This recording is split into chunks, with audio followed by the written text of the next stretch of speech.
shirt. Uh-oh. And then the second shirt he shows me is a University of Florida shirt. As you guys clearly see, that's a terrible idea. So he gravely offended me before we even began. So I was like, I wonder if I should leave.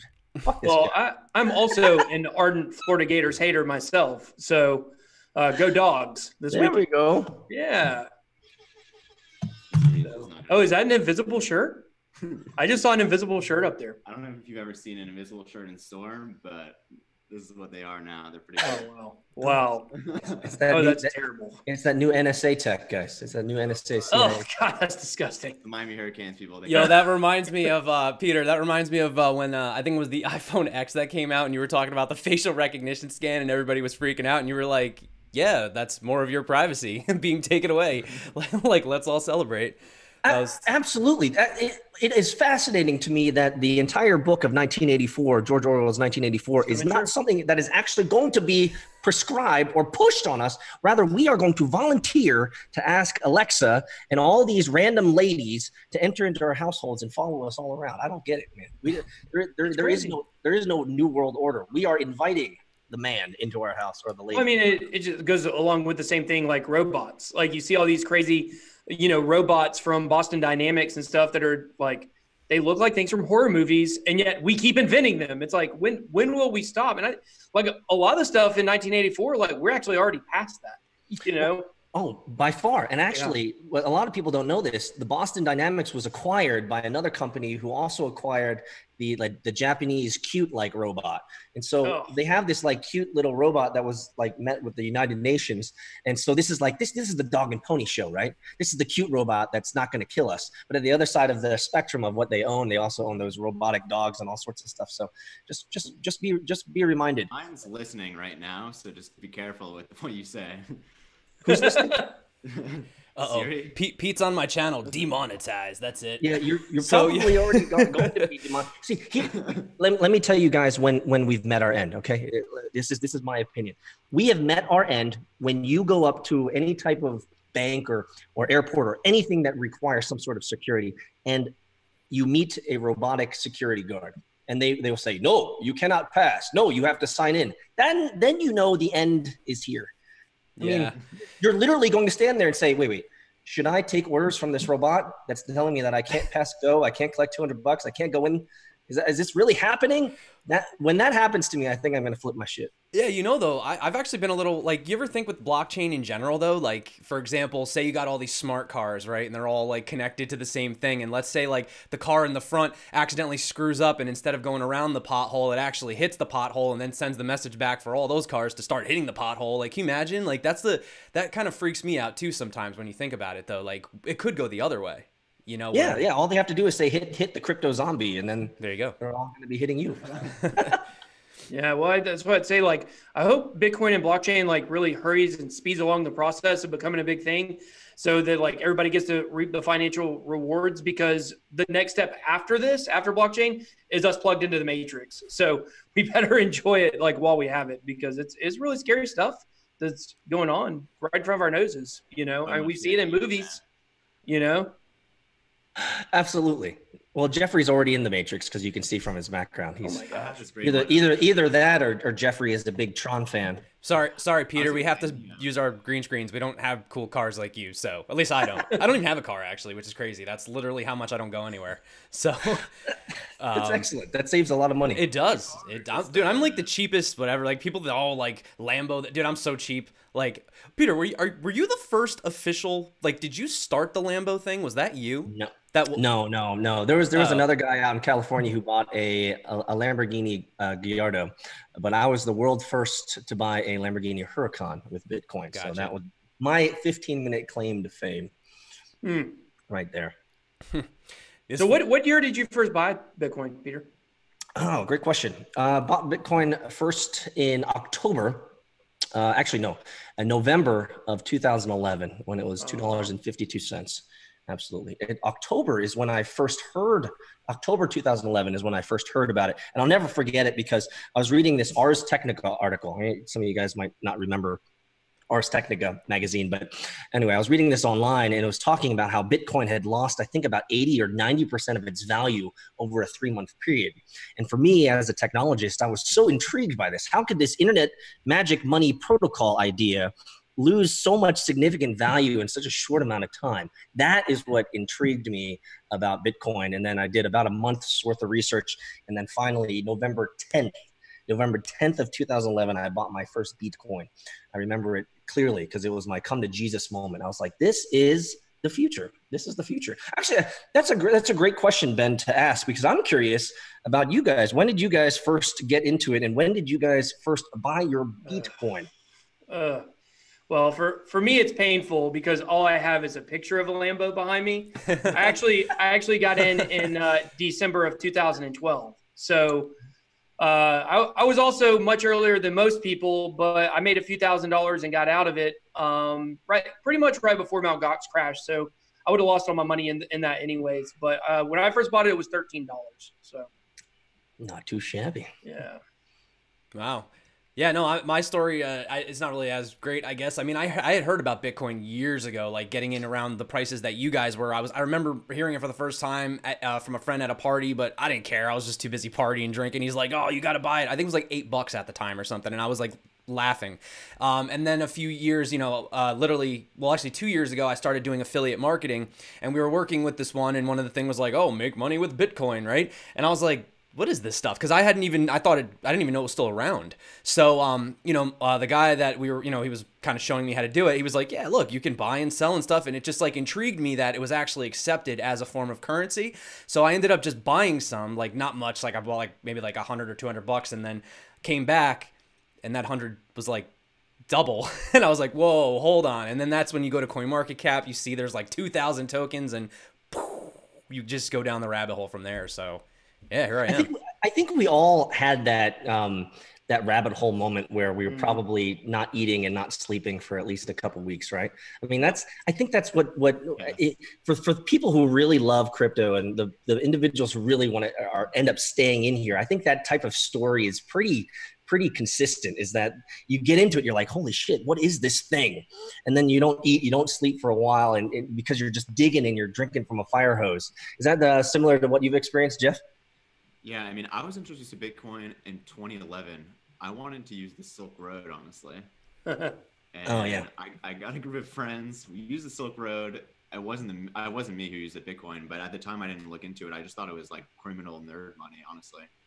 But then I read the white paper in October 2017, and everything changed. And I was like immediately enthusiastic. Had that moment, especially back then when the prices were so volatile and going upwards. It was like I was just looking at the prices all the time, looking at the different altcoins, looking at the business developments. And I mean, it was insane. It was like before I would wake up in the morning and like before even putting on my glasses, I would be looking at my phone, looking at the prices. I think we all went through that. Let's look at the mobile phone all the time for the price action. And then we realized that it doesn't really fucking matter.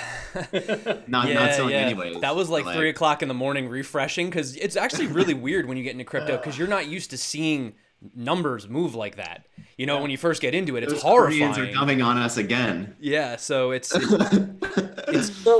so I'm not, I don't want to take this over because I know that you guys you're hosting as well, but I wanted to, because my audience probably hasn't, so we're streaming right now on Decentralized TV, and I know you guys are streaming as well, and I don't want to commandeer this. I just tend to want to have some structure here, but I know that my audience hasn't heard of you guys yet, and so I want to introduce you guys to the Crypto Nation, to the Yen Nation, and so yeah, I'd love for you guys I know you guys know each other, but this is the first time that we've met. And I just want to make sure that the entire world gets to know who you are, because I like to make sure that everybody gets more playtime. And so I'd love an introduction from each of you. Tell us a little bit about yourself. We've already heard a little bit about how you guys, Ben and Jeffrey and Crypto Zombie, how you guys have gotten into Bitcoin. But give us a little spiel. We'll start off with Jeff. We'll move to Ben and then Crypto Zombie. Give us a little spiel about who you is and why we should follow you. Why we should check you out. Yeah, thanks, Peter. I run Blockwolf with Matt. He's not in this video, but Matt and I make cryptocurrency research. We make a lot of videos and text guides describing different cryptocurrencies, news events, market updates, hopefully ways that's easy for people to understand. We also sell research to retail and institutional investors about cryptocurrencies. So if that's something you'd be interested in, that's something we do too. But we also offer a lot of our content for free on YouTube and on our website, Blockwolf. Blockwolf.com, right? .com, yeah. Absolutely, guys. So blockwolf.com. Make sure you check them out. Ben, what's up, brother? What is up? Okay, so basically, I told you guys how I got into crypto in the very beginning already. As far as my channel, it's kind of funny how it started. Like, my name's Bitboy, but obviously my birthday's on Saturday, so I'll be 36. But you're a grown ass man. I know exactly. So it's important everybody understands how I got the name, which is my first involvement, getting involved in crypto, like more than just knowing about it and investing, was I created a series of characters for basically an animated series that may or may not ever get made called Bitboy and Hodl. Bitboy's like this little superhero guy, and Hodl is his loyal sidekick companion. And then over time, when I was like going on other people's podcasts and started, doing videos and stuff, people like referred to me as Bitboy. So that's kind of how the name got started. That's how it stuck. So I call it edutainment. I do entertaining education, if you will. So I've got some videos that are just straight up parody stuff. And then a lot of my stuff, I do daily news videos. I do probably more content than anybody, just about. I do at least 2 videos Monday through Friday, and then 1 video Saturday and Sunday. I've been keeping that schedule up for a long time. And I got something like pretty exciting in the works right now. Hopefully it's going to all pan out, possibly being part of the first 24/7 cryptocurrency TV channel starting next year. That's called DCTV. Well, this is an OTT platform that's going to be on Sling TV, and the goal is within a short period of time, hopefully, to get it on regular cable and stuff like that. So that's all kind of in the works. It's called Crypto Cake, so you guys check that out. Crypto Cake. So, Crypto Cake TV. Yes. Mm-hmm. Awesome. So everyone, make sure that you check that out. Though I will disagree with you, Ben. There's no way that you pump out more content than we do. I was on a 10 videos per day schedule. Oh wow! And we have. Decentralized TV is not even a year old, by the way, and we've already 3,000 videos in less than 365 days. So, Ben, I know you're a grinder, but you can't crush our work ethic. But I love it. Crypto Zombie, man, what's up, brother? Yeah, I mean, I'm not nearly as I guess entertaining as Bitboy. I'm still part of the meme culture. If you watch my videos, I always do like a little funny intro, but like 99% of the time, I just take it from somebody else. Honestly, I'm just an internet scavenger. That's all. I just find stuff and I bring it to people. Like, that's the thing. I don't have a tech background. I can't read code. I'm kind of just like the everyday average dude that sort of fell into crypto, got completely obsessed with it, couldn't stop making videos, and like here I am. But it's funny because, going into it, not knowing anything, you actually do learn and you do get accustomed to the terminologies and things like that. So, I mean, for the most part, I would say my channel's majorly just news. I like to do interviews with projects, both startups and established, just kind of give them a platform to speak and stuff like this, and reviews. Honestly, it's like mostly just community driven, man. It's like whatever people, whatever they're into, sometimes if I think, a coin might move, I'll talk about it, but I don't do the financial advice thing like Blockwolf. That's not me. So don't come to the channel looking for TA. It's just, yeah. So that's basically it. I told you, I'm not that exciting, man. Just come to the channel, watch some news, there'll be a couple memes, and that's it. So. But I actually like that, Crypto Zombie. I actually wrote the note down because I know I rock all these sticky notes. Internet scavenger. I've heard that before. There you go, Jeffrey. I've heard that before. Internet scavenger. I liked it so much I actually wrote it down. So since you're our internet scavenger, Crypto Zombie, what would you like us to talk about today? Well, actually, I wanted to kind of, because you are like one of the OGs that actually stayed in. I hope you're still holding a lot from what you had back in the day, Peter. Look at his shirt. Are you fucking serious, yo? Look at the shirt.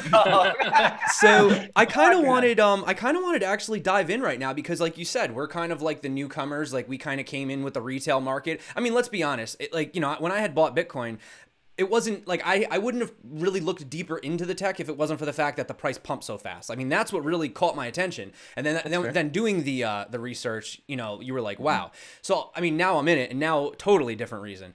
But what do you think has changed? Like you've been in it. Like, how has it changed? Has it changed for the good or for the bad? I kind of want like your insight on it. Clearly with all these new people, What do you think, man, about the space? Well, you know, I wasn't too deep with the cypherpunks. That was not really my shtick. It's interesting that Jeffrey brought this up earlier, is that my first reason for really using Bitcoin was the dark web and the deep web. Frankly speaking, this poster right here of what I consider to be the symbol of America, I actually purchased on the dark web with Bitcoin, and I actually have 3 other of those over there. So these are actual real purchases that I got. I was just buying art too. I wasn't buying anything else. Oh yeah, I was just buying art that you can just buying art on the Silk Road. That's it, just art, posters, prints, you know. And so I was never really into the cypherpunks. That was never something that I kind of connected with. For me, I'll tell you, there's I can really break it out into the 4 sections from where I stand. In about the 2011 to the 2013 era was really a really intriguing experimental time when things were coming out of the dark web, coming out of the deep web, getting more injected into mainstream. People were looking at wallet development, exchange development for the first time in 2011, because that's when Coinbase came out.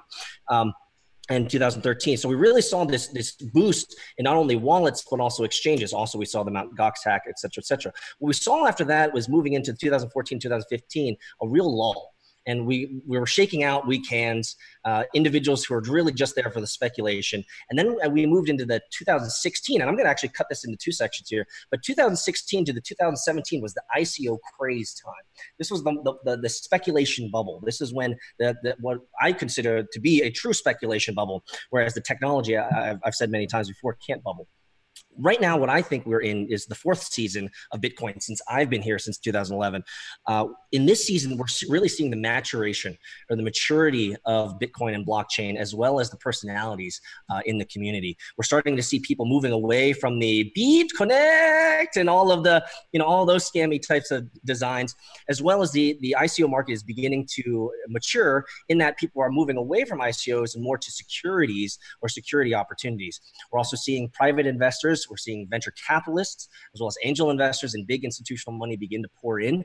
And so really, I think we're sitting, and this is my take on it. I think we are literally sitting at the best point in cryptocurrency's history because of all this pent up kind of desires for this thing to go up, this asset class to go up. But we're also seeing a lot of people finally realize the potential and power of Bitcoin and blockchain, not only for enterprise scalability, for actual real world use. We've seen a lot of the ICOs kind of fall by the wayside, a lot of these shitty identity ICO type ideas and all these crappy casino type ideas and gambling. That's a big deal. And so what I'm really expected, and this is something that I said in my 2017 year in review on January 1st of 2018, this year, is that I really see moving forward, not only enterprise adoption of scalable blockchains. I'm hoping that the ICO market will continue to mature in that we're going to get less scams and more viable products. But also, I said in January 1st of this year, I said that we're finally going to be seeing some real movement from the SEC, the CFTC, futures contracts, and all these types of new vehicles. So we're really sitting, in my opinion, the best time in Bitcoin and blockchain. And if you're building a YouTube channel, as you guys are, you're building types of products or services, now is the time. So this really is the best time to build. Yeah, absolutely, man. I mean, you're not like a Bitcoin maximalist. I mean, because I've seen you speak with several different projects, but I know, I'll watch your videos, and most of the time you're like, yeah, okay, another one of these, right? So, I mean, what are your thoughts? What is everybody's thoughts on that, tokenize the world model? I mean, does it make sense, but only sort of in, within these little intranets within themselves? Yeah, we'll have a little tokenized thing going in our particular enterprise, for what we do. I mean, what's your opinion on it? I'll jump in here first, and I'll let you guys come in. And I don't want to commandeer the context here, but I'm going to be a little hard on this. Whenever we're working with investors and venture capitalists, one of the first questions that we posit to them is simply, do you believe the future will be tokenized? Another question we ask is, do you think the future will be decentralized? If these individuals disagree, or they say that, or they're hedging, or they're saying, well, it could be decentralized, it could not be, it could be tokenized, or it could not be, when they start hedging, then we're like, you're full of bullshit. The future is going to be tokenized, and the future will be decentralized. We hold these truths, in my opinion, we hold these truths to be self-evident. So this is one of those questions. These are one of those questions that easily allow us to sort through kind of the chaff of venture capital and angel investors and money. Because if they believe that it's not going to be decentralized, or they believe that it might not be tokenized, then we don't want to work with you, because we truly believe the world will be tokenized. We're already seeing these asset classes have moved billions of dollars, not in the crypto market, but in the gaming market, where we've tokenized gold, we've tokenized clothing and armor and swords and buying all sorts of in-game currency type things. These are all tokenized assets, which millennials and young Generation X individuals spend millions and millions and millions of dollars per year, not individually, but per year, buying intangible assets to make their tune look fucking awesome. So the future is going to be tokenized. Yeah, I do think about collectibles and stuff like that 100%. I think collectibles, I think like in-game items, skins, stuff like that, you know, I 100% for sure. So, you know, I mean, you're seeing people start to tokenize themselves now. You have Self-Cell coming out. You have James Rodriguez. He's a football player, soccer player maybe in America. He just tokenized himself. There was a tennis player that just tokenized herself. And yeah, it's crazy. So, well, I think I've really started to change the way I think about this. I used to say, and I used to believe that basically, obviously, cryptocurrency is not a bubble. Blockchain is not a bubble. Bitcoin's not a bubble. But I thought that there was like a project bubble. Like you look at all the ones on CoinMarketCap, there's so many of them that are trash, so many that they have to delist all the time and things like that. And when you look at the future of crypto and blockchain and interoperability, I foresaw a time when projects would be able to kind of like merge together almost, and we'd end up with about 50 to 100 projects. So I gave that theory on my podcast, Beards and Bitcoins, to John McAfee when he was on the show, and he took me to task on it. He was like, no, it's more likely we'll have like 2 million different tokens. And he gave me all these different reasons why. And I was like, man, I had never really thought about it like that. So I've been trying to open my mind more to the idea that we might actually have way more different tokens than what we even have now. And if you look at something like Dogecoin, I think that's like one of the best examples of something that, like, obviously it started as a meme and it's a joke and all this stuff, but the community that's behind the token will be truly the thing that's able to push it. And so obviously with Dogecoin, we've seen so many other meme coins pop up and none have even been able to get close to that community's impact on crypto. I mean, you know, as a top 30 project, I don't know where it is right now. It did have a big jump, so I think it's back in the top 30. But so I really just kind of changed my mind on it. Not 100%. I'm still kind of going back and forth on what I think the future is going to look like. I do think, like I said, like interoperability, when that is actually like fully solved and all these blockchains can communicate with each other, like I do think we might see some different projects merging in the future. But yeah. Hey guys, real quick, just throwing this out there. I'm apparently on a timed Zoom. Yeah, I see that too right now. That's because you guys haven't paid for the enterprise like I have. We have, yeah. You guys are cheap bastards. I've had sessions before this. I should have been hosting this. Yeah. Can we might have to join your link, man? I don't know. Is there a way to? We got 9.5 minutes to figure this out. So maybe just if there's I don't know. So I can't. What I can do is I can send. If one of you guys send me an email with all of everyone's email, and I can reply with a new Zoom link that I set up. So okay. If you want to do that, how about Jeffrey? You just do it and then send it to the Telegram real quick, because to give the emails out might be. So do you want me to close this down now and send it out, and then we'll just restart it, and I'll just stay streaming? Yeah, let's do that. Well, I mean, you could do it while we're streaming. A little messy. I mean, we could. Oh, you stay streaming, you're saying, and then I join yours, basically. Well, you're going to be joining my Zoom. This has got to be so fun for everybody watching right now. Yes, well, listen, because we changed. We usually use a peer in, but now we're using Zoom, and yeah, I am too cheap to buy it if I don't use it all the time. So, but I have to do it. I'm leaving. I'll send a link whenever I get the email, which should be right now from one of you guys. I'll send the link. If you can just tell me. I mean, I have an email chain with Peter right now. Peter's gone, guys. Yeah, Peter, we missed you, man. We missed you. So what's going on? I'm gonna pause the stream right now and just stop recording. K-Dub, when he sends it to you, just send it to my. How do you pause the stream? I don't know how to do that without. Stop streaming. I'm just gonna restart in a moment. Oh, I don't want to do that. I want to keep the stream going. Yeah, I'm just gonna keep it going. Yeah, let me see if I can do something real quick. Hold on. You guys can keep going, but let me know your contact info. All right, guys, this is gonna be a little weird. Let's see what we're doing here. Yeah. Put this on, put this off. Okay, so this is what I'm gonna do, guys. I'm just gonna do this for right now. So that way we're still streaming. I can see what you guys are doing. We're not done. We're gonna hop back on. Just give me a second. We'll be back on in just a second. Yeah. All right, so just send me the link over here, and where you just send it, can you just copy and send it to my Telegram real quick? Yeah. Okay. Anyway, guys, I can see the chat, so if you guys want to talk while I'm doing this, I'll be more than happy to see what's up with you guys. I just sent it to Zombie. Okay. Kyle, can you send it to?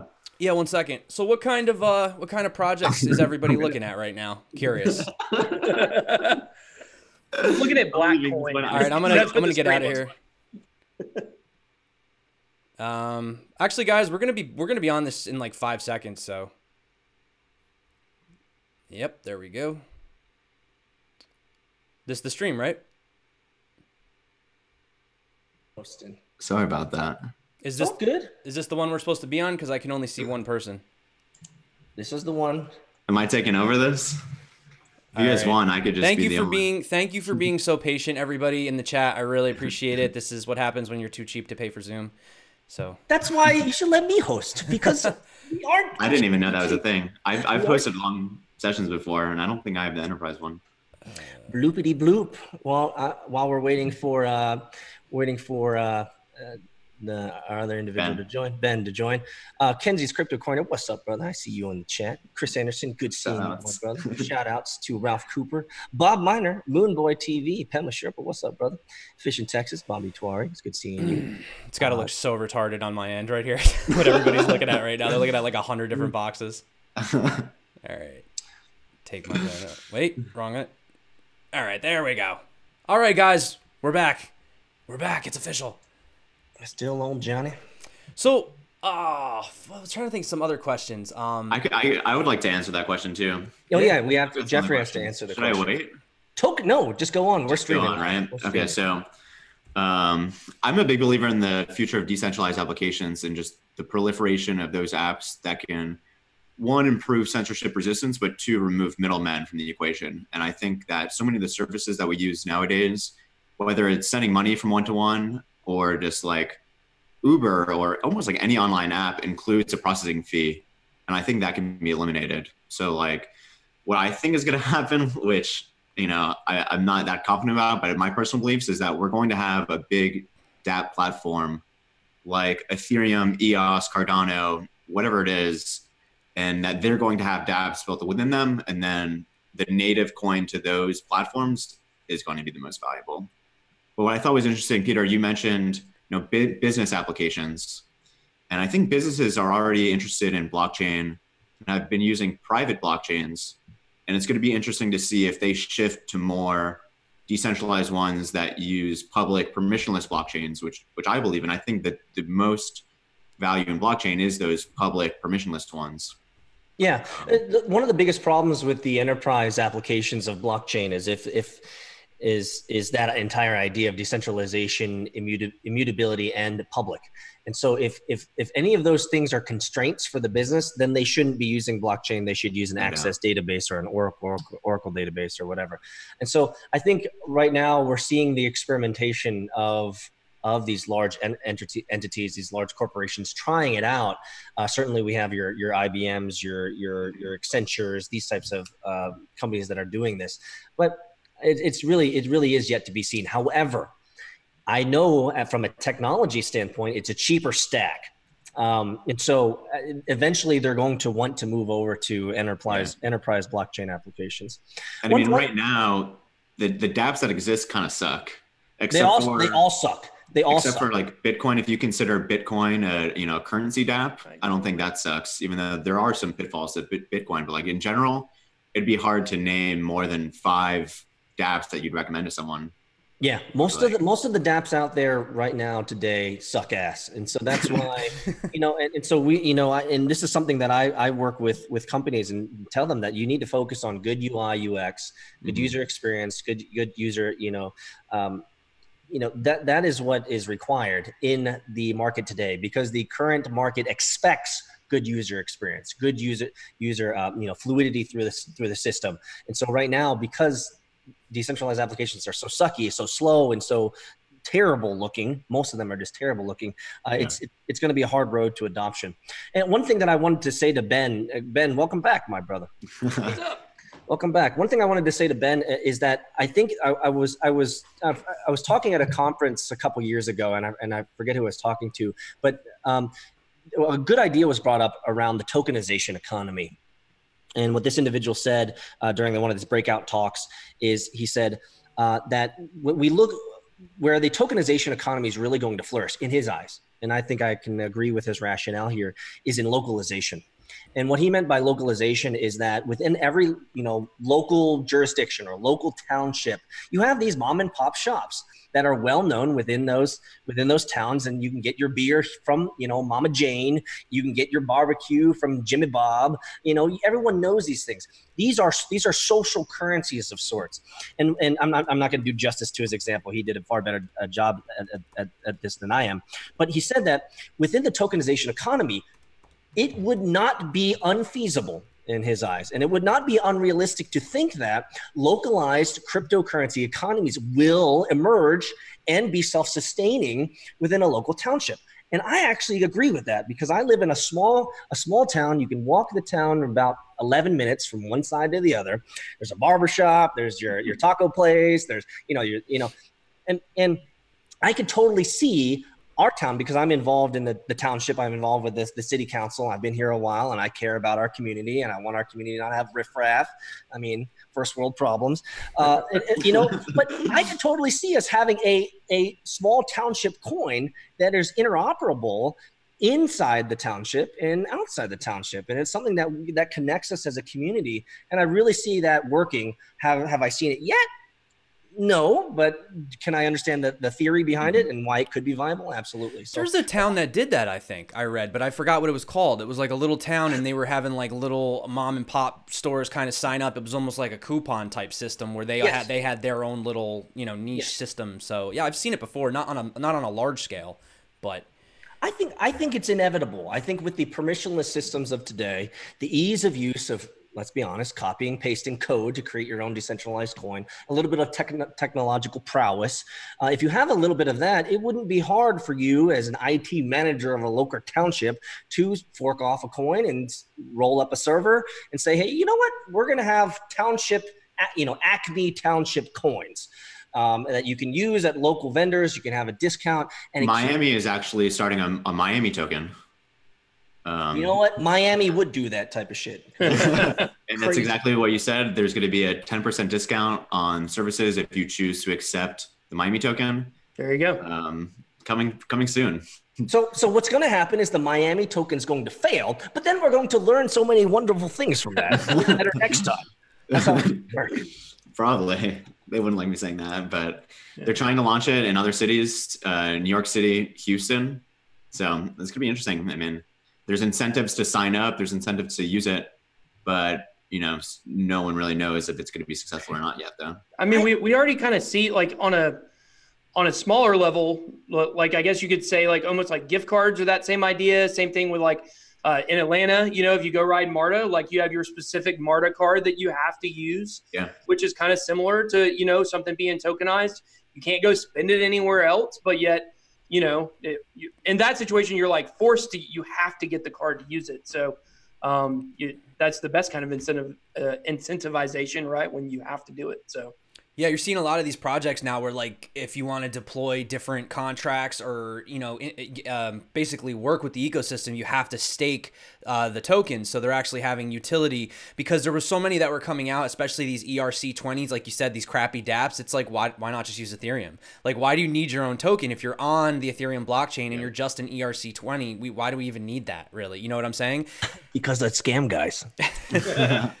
So there's money in it, right? Yeah. But there are a lot of other attractive platforms besides Ethereum. I know I used to be really bullish about Icon. I saw a lot of Peter's videos on Icon. You should be. I still am, but it's hard to be as faithful when the market's down. And, like, the Korean barbecue is not as trendy now as it used to be. Oh, Decentralized the Korean barbecue. Oh man. So you guys must not know. I mean, the same. Let's just put it this way. I'm gonna soothe the savage beast inside of you, Jeffrey. All right. Soothe that conscience of yours. I can tell you this, guys. The same people that are invested in our enterprise are the same people that are highly invested in Icon's enterprise and Icon's success. So, if I can give you any soothing of your conscience there, the best operators build in the shadows, and they're very quiet during the downturn. So. Well, you may be surprised to hear this. My subscribers know, but my Icon holding is actually bigger than my Bitcoin holding. So if that says anything about how I feel about the project, so yeah, wow. Yeah, I know. I'm trying.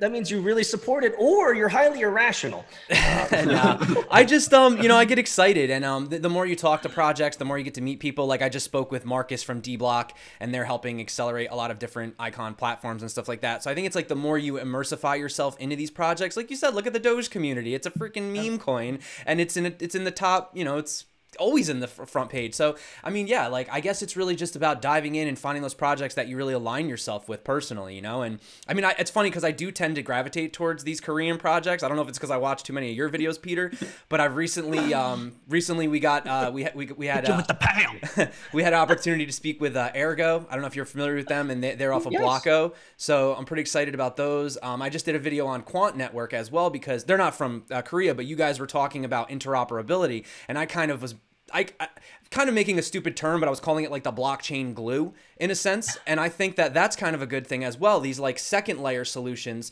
and they have maps, multi-chain, dApps. Essentially, you can communicate with any of the blockchains because that's the problem that we're going to have. You're talking about tokenizing everything, but okay, it doesn't have to be an ERC20. It could be a Qtum or a NEO, whatever. But like once they graduate to the mainnet and they get their own native token, they're not going to be able to communicate with each other. So we have to figure out that interoperability solution. And for me, that's like one of my top criteria when I look for a good project personally. So sounds like you need to make sure that you stay close to yen.io. It's the firmament. It's the interoperability engine of the entire cryptocurrency world. You didn't know? Yen.io? I've heard of it. I got to check it out. I've heard of it. Yen.io. Peter, we gave introductions, but you actually didn't. That's true. That's a good point. Oh. My name is Peter Saddington, otherwise known as the Doge Lord. Speaking of Doge, we've brought up Doge a couple of times. I mean, I was one of there are two small little claims to fame that I think I can enjoy. The first is that I truly believe I was probably one of the first people on the planet to invest in Litecoin once it came out with Charlie Lee. I don't also believe I was one of the first people ever to also invest in Dogecoin. So there's no proof. There's no proof of work here that I can prove, but I do have a $10,000 Litecoin gold ledger that I purchased from the Litecoin Foundation, and I believe I was number 17 on the list or number 22 on the list, I forget. So these are my two claims to fame. So Dogecoin, I'm super excited about. I think it's a great, not only meme coin, but it's a great example of how community really is what cryptocurrency is all about. Yep. One of the things that I talk about, and I'll just say this here, is when I'm speaking at conferences, is that I believe that cryptocurrency is a social phenomenon.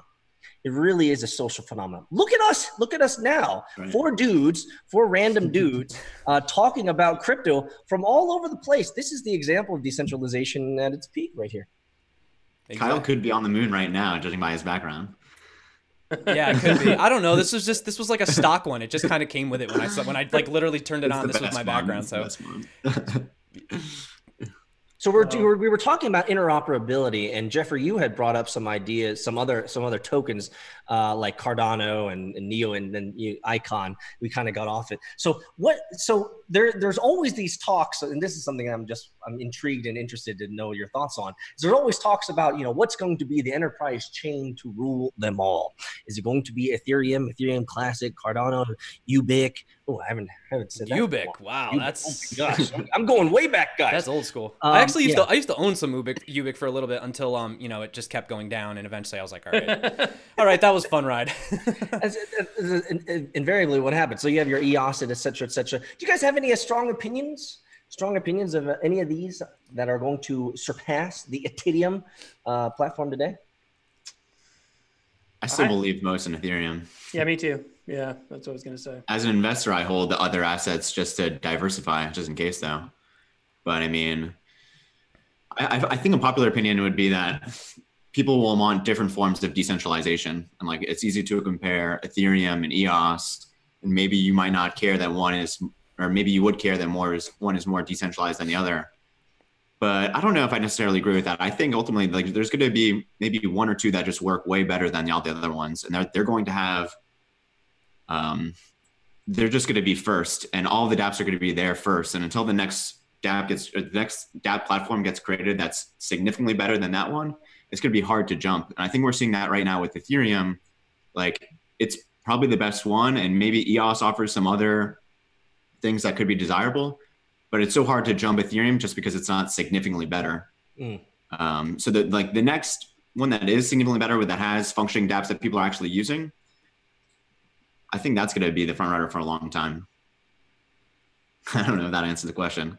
And like for me personally, I would also say Ethereum. I think I'm like kind of a show me person, you know, like obviously the prices dip, but show me something that can beat it, you know? And once, you know, like, I mean, we have Tron's now surpassed it in daily transactions and things like that. You know, maybe a little self-pumpage there from them, but, you know, I think Tron might have maybe a chance. I don't know. They talk a lot of game.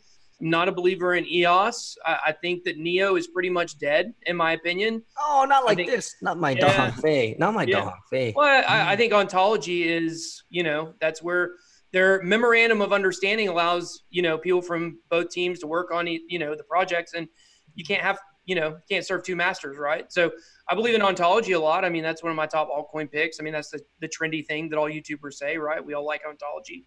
But until any of these can actually really surpass Ethereum, or, you know, I mean, the thing with Ethereum obviously is the scalability issue. If it's not able to scale, right, then it will not be long-term. If the solutions that they're currently working on to fix that problem, I mean, we all know what they are. If they take 2 or 3 more years to come out, which some people are saying is possible, then yes, they probably will fall. They're going to have to solve those problems a little bit faster. And the tail of the tape, I think, is really going to be whenever we do have the next bull run and all the networks are getting clogged again. And, you know, if it's going to be another disaster like it was last time, then maybe there will be a better solution. But, you know, I don't know. I just think until something passes it, I'm still going to stick with Ethereum. But I also do understand all the problems it has too. I mean, I've used dApps on Ethereum before, and I have not used a dApp. I've used StellarX, the exchange. But other than like trading dApps, I haven't come close to using another dApp before. So if I could use a dApp on a different platform, I think that would really change my mind. And that's something like with Cardano or Elastos or Icon. You know, if they present something that I could use, that would get my attention. Well, Cardano won't present anything you can use for quite a while. So you should try Neo Hash Puppies. Neo Hash Puppies. Yeah, I don't know, guys. I honestly think that it's more of like the network effect. Personally, I think it really just depends. It's like the whole cheaper, faster, more secure thing. It's really just where people go, and you know, we could speculate all we want. Right now, the reason that Ethereum is where it is because it had first mover advantage. Everybody went to it. All the developers joined on it. Is it the best platform? No. But it has the most users, and you know, everybody's learning Solidity. They're doing, you know what I mean? So now they're going to move to something different, and I don't know. I personally think that there's going to be a lot of different, I think there's going to be a lot of different blockchains, and I think that people are going to use them for their different use cases. And if you think about it, if one actually did become the be-all, end-all, wouldn't that kind of go against the whole decentralized thing anyway? You know what I mean? So I think having those options is good. Actually, a really undervalued blockchain, in my opinion, is Komodo. I think Komodo does great work, but no one cares about them or uses it. I don't know why. Like China likes them. Like they already have that whole scale of China likes them. Yeah, they do. They ranked them very high on their crypto rating. Well, they've pretty much already figured out the scalability. I mean, it's well, I mean, not maybe the perfect picture, but side chains. I mean, Swaps. If you could just copy your okay, let's be real. Everyone likes to compare everything to Visa, MasterCard, this and that. For your average everyday person, right? How many transactions per second are you really doing? Like an insurance firm? How many claims are you processing per second? You know what I'm saying? So let's say hypothetically we have a chain that, you know, 1,000 is the limit. Well, you could just copy that. And if it gets full, you just go to the next one and go to the next one, and they're all interoperable with each other. So I kind of think the scaling debate has, in a sense, already kind of been figured out a little bit, but you know, we're all rooting for Ethereum because it's the big guy. It's 90% of the tokens on the market, and we want it to do well, but it has a lot of issues, unfortunately. So it sucks. It's like trying to change the engine while the car is running, you know, versus, you know, just fixing it before you turn it on. You know, it's a lot easier that way. So I think that's kind of I think it brings up, you know, another issue, which is we've got so many different platforms that we can bring up and be like, is this the answer? Is this the answer? And I go back to when I was at the Blockchain World Conference, and Alex Mashinsky, who is behind Celsius, he was one of the creators of VOIP. He made this statement, and it really, really, you know, got to me, where he said, you know, how many platforms do we need though? Like there's a reason why none of us use these dApps, because people aren't really focusing on building the dApps. They're focusing on building new platforms because that's where more money is. You know, you come up with something that you can tokenize and you can make money. And I think that really once there is a shift to where people actually, like the smartest tech people and the smartest devs are now working on dApps instead of working on, you know, crypto projects, then I think maybe we'll see a shift, because almost all the dApps are unusable right now. But I mean, it's part of the process. I mean, go back, think about like when you first got on, you know, AOL, you know, like how you didn't even know an internet existed outside of the little AOL chat rooms. At least for me. You had to search with a keyword. You couldn't even go to the URL. You had to know the actual keyword to get to the website. Yeah, that was exactly. And we thought that was like the best. Like couldn't wait to get off school, come home, and hop in a chat room with a bunch of strangers. You know, it was the best part of my afternoon. Age, sex, location. Yeah, ASL, right? ASL. So Peter loved that one. What do you guys think? I want to ask you guys a question. When you said AOL, the only thing that I remember is having these little cute Asian girls with like XXX Asian cutie 69 XXX at AOL. I was, you know, that's AKA a dude. Oh my god, I had a when I was a teenager, I had like a little online girlfriend kind of thing, but like. I didn't even know what she looked like, but like, you know, I'd have no idea. And like, she probably looked like Ben. Probably, maybe. She sent me like a picture one time, and it was like all pixelated and everything. And I was like, oh, Jen, I love you. And like, you know, and we were just talking. I don't know. I was freaking couldn't even imagine who that person is now, actually thinking about it. So I've got some good internet catfish stories from the early days. I'll leave those alone though. we could actually do that sometime. Maybe some other future stream we can do internet cafe story time. Oh, I love it. Yeah. So tell us your most embarrassing story. So I wanted to ask you guys a question, because I know Bitcoin Cash. Bitcoin Cash. Oh yeah, I was gonna say Dogecoin Cash. Also, hold your Dogecoin when you guys get the fork, you know. Yeah. So I wanted to ask you guys, because for me personally, like I don't really come from like a financial background at all. You know, I'm just like pretty normal when it comes to this stuff. And I've been looking into all this crazy like Tether FUD, people freaking out about that. You know, like. I'm not going to say like I don't 100% understand it. I understand the concept of printing Tether to buy Bitcoin. I get that.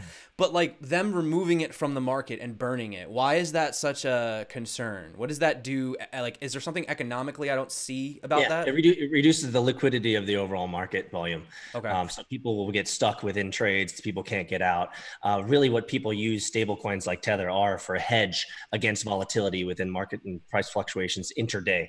And so that's what most of it's used for. So if you're coming into the market as a day trader, you love using a USDT or a Tether type of coin so that you can move in and out of markets and find those arbitrage opportunities quickly. If Tether, let's just say Tether goes away, boom, Tether goes away right now, you're going to have a lot of traders and a lot of individuals stuck within positions that they can't exit out of. And you're going to see a lot of, you're probably going to see a lot of losses, a lot of whining on Reddit is probably what you're going to end up seeing. Even with all these other stable coins, I mean, I just saw today there's 45 stable coins now. Not all of them are popular, but there's apparently 45 in total if you actually look through the whole globe right now. Right. The problem is they don't have the volume to be able to make up for a Tether. Yeah, there's only two. I mean, really true USD and Tether are the only ones that, you know, people are using. Of course, like Gemini's got their own, and now you got the Coinbase one. It'll be interesting to see how those play out. But when you only have two and Tether, you know, dwarfs, I mean, Tether's in the top 10, you know, on CoinMarketCap, But I think like in a roundabout way, I think all the Tether FUD is great because over time, that's going to make people diversify into these other ones. And then if people are diversified across those 44 and it comes out that one of them is a total scam, like I think Tether is, then it's not going to affect the market as much as if like, you know, Tether were to fall apart today. And like, you know, Peter was saying, you know, a lot of people would be in a really, really, really bad spot. So I preach to my people, don't get in Tether. And that's really like a kind of a bigger thing for me is, you know, if you believe in Bitcoin, right? Why not just move it over to Bitcoin? You know, that's the real answer. Just hodl, guys. Just hodl. Just hodl and hodl. Yeah, I mean, if you're gonna hold dollars, just keep them in your bank account. Really, like, there's no point if you're not, like you said, they're good for day trading and stuff like that. But I'd have no use for a state. I mean, now this is because I'm a Western person. Obviously, there's people in other countries that would love to hold a stable coin for obvious reasons because they can't get their hands on dollars. That's a different story. But, you know, for me, yeah, I mean, like, honestly, like, my bank account is laughable. Like, if you looked at my bank account, you'd just be like, dude, you're all right, man. You need some food? Are you good? Like, I'm like freaking all in. Like, I mean, that's why I tell people on my channel, like, they're like, oh, like, I'm feeling the pain from the market. It's like, me too. Like, I'm literally the roller coaster Bitcoin guy. Like, I'm here. Well, crypto. Now I feel even better that I'm hosting and streaming while you guys are streaming, so I can get you more views, Crypto Zombie. So guys, if you're out there, make sure that you help Crypto Zombie get off the fucking ramen, diet Coke that he's been eating. That's why I got a fancy San Francisco ramen. That's why I live in front of a green screen. That's why you guys don't want it. No. So go over to Crypto Zombie. Make sure you tip him good, guys. We want to make sure this guy survives. Yeah, thanks. You guys are awesome. Appreciate it. But yeah, I mean, it's crazy. Like, you know, I do just hold mostly, like, I don't really ever hold stable coins. I actually talked to a guy the other day who trades stable coins. Now, you have to have a lot of money to really make this, you know, worth your while. But these little percentage fluctuations, like when you have Tether falling down to 96% and then Gemini going up to $1, you know, 08, 07, you could really do some arbitrage there if you have, you know, enough funds. Yeah. Yeah. I think there was one, I forget what stable coin it was, but it went up to like $1.26 or something like that. True USD went up to $1.30 when it was listed on Binance. That might have been the Gemini dollar went up to like 117. Yeah. Guess what? If they can go up that much, boom, they can go down that much. Right. That's why they're not so stable. Tether lowest, I think, was 93 cents. I think was Tether's lowest. And you know, a lot of people think that it's not a coincidence that Tether, you know, dipped last week down to somewhere between 91 and 93 cents. And then if you really read what they put out on their website about, you know, their trading in the tokens and burning them, it said, we've done this over the last week. So a lot of people think that somehow they were able to capitalize on the price dropping and then somehow through some arbitrage be able to make money. And that had something to do with why over the last week they chose to do that. So I'm not technical enough to really understand you know, how they could have done that. But I know one thing, Tether and Bitfinex are always out for themselves. So it wouldn't surprise me. Well, I think Bitfinex has done a fantastic job as an internet sleuth, looking up kind of the inconsistencies of and coincidences that emerges around those two entities. And so I think he's done a fantastic job. And obviously I think the way that he writes his articles avail the reader the opportunity to make your own judgment. But I think there's enough evidence and to support that there's probably some, I wouldn't say nefarious, but some odd and interesting coincidences that are happening between the two, which for me, as an individual investor, would make me question investing in such vehicles in the future. So let's put it that way. Is that fair? Definitely. So guys, I do have to leave at 3. I have a 3 o'clock, so I apologize. So I do have to dip out the next 3 minutes or so because I got a call coming up. Yeah, no worries. I mean, we all got stuff to do too. I'm sure everybody, you know, it's been an hour. Yeah, appreciate. I got to make a meme or something, you know. Yeah, I mean, I don't know. I got a whole list of some shitcoin. Whole list of reviews over here, man. I just take coins down all day, man. It's just like, hey, check this out. Hey, check this out. Hey, and you know what? I got to be honest with you.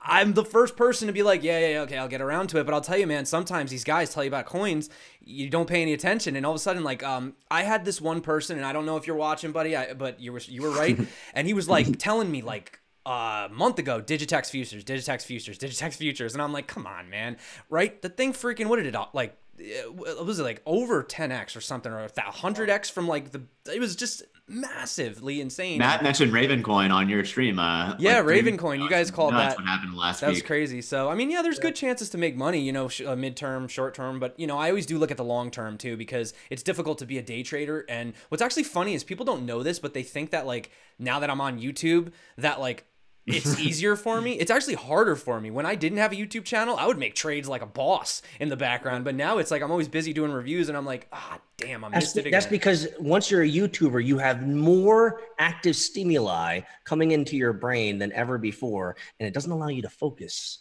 It doesn't allow you to go deep. So you got all these distractions from all these other people. I like the distractions, though. I like the community, so. All right, guys. Well, thank you so much. As an internet scavenger that you are, that makes a lot of sense. Yeah, absolutely, man. And I just want to give a special shout out on my end to everyone here, but definitely Peter, because I don't think Peter realizes that he actually had a little bit of an influence on me starting my channel. And, you know, there was a few people I really used to watch back in the day, like on heavy rotation, and you were definitely one of them, man. So I want to say thanks because, you know, I just remember, man, I used to mow lawns. I used to be a landscaper. And, you know, I'd always like listen to you in headphones, man. You talked about your brother, how your brother got into Bitcoin and everything else. And it was just like a real, the constant positivity. And I think that that's something that I brought to my channel was I see a lot of negativity out there and I see people like your coin is better than my coin and this and that. Guys, we're all so early. We don't even have room to be fighting right now. There's no coin better than any coin. Like that's right. Like, so... We're all so early that if we just hodl or hodl, however we want to say it, if you just hodl, you will do far better than 99% of the entire planet. So we're all in here together. We're all on this. I always like to say it this way. We're all on this spaceship together, like a family. And you don't have to like everybody on the fucking spaceship, but we're all going to the same place. We're all going to the moon. So just you know, leave the personal issues aside. Thank you so much for inviting me, Crypto Zombie, Ben, and Jeffrey. It's been great. I'd love to be intentional, and I'd love to do this again with you guys because it's We'll let you host next time. Yeah. Maybe we'll actually pick topics next time. We just kind of like just push the record. Well, this was fun. This was fun. It went by so fast. It was just like I looked up and I was like, oh my god, we only got like 3 minutes left. Absolutely. Well, I have your guys' information, so what we can do is be intentional, and I can host, and we can have kind of a structure to it. But I enjoyed this very much. You guys are the best. Thank you, and everybody, so much, everyone that came out. Also, speaking on behalf of all the channels, please, everybody, just go subscribe to everybody. Everyone's cool. We love everybody. All right, take it easy, guys. See you guys later. Until next time, stay crypto and peace out.